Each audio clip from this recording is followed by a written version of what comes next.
صرف اتنا مہربان نہیں، آگے بڑھیے، حدیث میں آتا ہے کہ اللہ کی ذات اپنے بندوں پر ایسا مہربان ہے، قیامت کے دن جب سارے جنتی جنت میں جائیں گے، سارے جہنمی جہنم میں جائیں گے، اور جہنمی جہنم میں جا کر جہنم کے اندر سالوں سال جلنے کے بعد جل جل کر بالکل کوئلے کی طرح کالے ہو جائیں گے، اس وقت کوئی سفارش کرنے والا نہیں ہوگا، اس وقت کوئی شفاعت کرنے والا نہیں ہوگا۔ میرے اور آپ کا پروردگار مجھ پر اور آپ پر اتنا مہربان ہے، اس وقت جب اللہ دیکھے گا کہ یہ بیچارے تو جہنم میں جل کر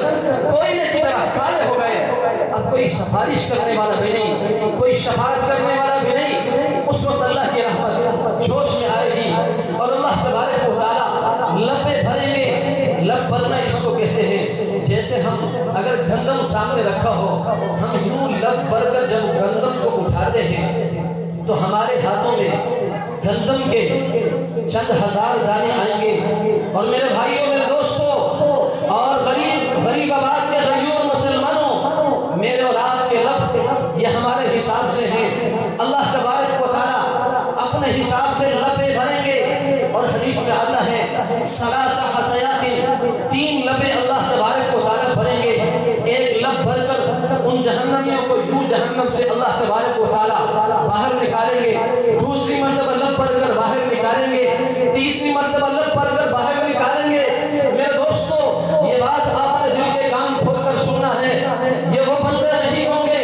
یہ وہ بندے ہوں گے کہ جن کے جہنم سے نکلنے کا کوئی سبب نہیں ہوگا، کوئی عبادت انہوں نے نہیں کی ہوگی، کوئی اللہ تبارک و تعالیٰ کے احکامات کو اپنے عملی زندگی میں انہوں نے نہیں لایا ہوگا، کوئی اللہ کے رسول کے احکامات کو، سنتوں کو اپنے عملی زندگی میں نہیں لایا ہوگا، بلکہ ساری زندگی انہوں نے اللہ کی نافرمانی کی ہوگی۔ اللہ تبارک و تعالیٰ رحمت اللہ و مغفرتہ بلا سبب من العبادہ، بغیر کسی سبب کے اللہ تبارک و تعالیٰ ان جہنمیوں کو جہنم سے نکالیں گے، اور نکالنے کے بعد ایک حوض ہوگا، ماء الحیاء،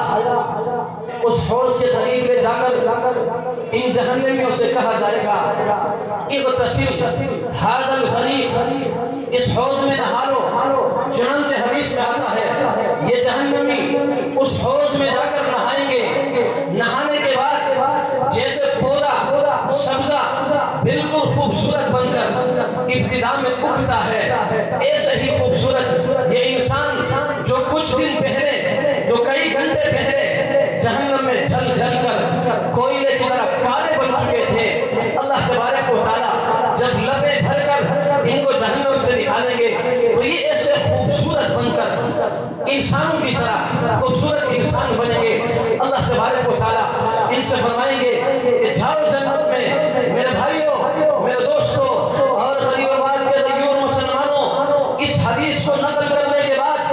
امام غزالی رحمۃ اللہ علیہ، جس نے ساری زندگی دین کی اشاعت میں گزاری، جس نے ساری زندگی قال اللہ اور قال رسول میں گزار دی، جس نے ساری زندگی اللہ کے دین کو پوری دنیا میں پھیلانے میں گزار دی، امام غزالی رحمۃ اللہ علیہ اس حدیث کو نقل کرنے کے بعد فرماتے ہیں الہ العالمین، میرے پاس تو کوئی ایسے اعمال نہیں ہے کہ جن کی بدولت میں جنت چلا جاؤں، میرے پاس تو کوئی ایسے اعمال نہیں ہے کہ ان اعمال کی بدولت میری بخشش ہو جائے۔ الہ العالمین، اتنا دعا ضرور کرتا ہوں کہ قیامت کے دن جب آپ لبیں بھریں گے تو مجھے بھی اس میں شامل کر لینا۔ میرے بھائیوں، یہ کون کہہ رہا ہے؟ یہ امام غزالی رحمۃ اللہ علیہ کہہ رہا ہے، جس نے ساری زندگی دین کی اشاعت میں گزاری، جس نے ساری زندگی قال اللہ اور قال رسول میں گزار دی۔ میرے اور آپ کا کیا بنے گا؟ ہماری زندگی کیسی گزر رہی ہے؟ اس لیے تو کسی شاعر نے کہا کہ عصیان سے تو کبھی ہم نے کنارہ نہ کیا، پر پھر تو نے آزردہ ہمارا نہ کیا۔ ہم نے تو بہت کی تدبیر جہنم کی، لیکن تیری رحمت نے گوارا نہ کیا۔ ہم تو بہت تدبیر کرتے ہیں، طرح طرح کے گناہ کرتے ہیں جہنم میں جانے کے لیے، لیکن میرے اور آپ کا پروردگار وہ ایسا کریم ذات ہے، ایسا مہربان ذات ہے، وہ ہیلے ڈھونڈتے ہیں، بہانے ڈھونڈتے ہیں، اور بہانے ڈھونڈ ڈھونڈ کر میرے اور آپ کو جنت لے جاتے ہیں۔ میرے بھائیوں، شروع میں آپ سے وعدہ کیا تھا کہ ان تینوں کی مہربانیوں کی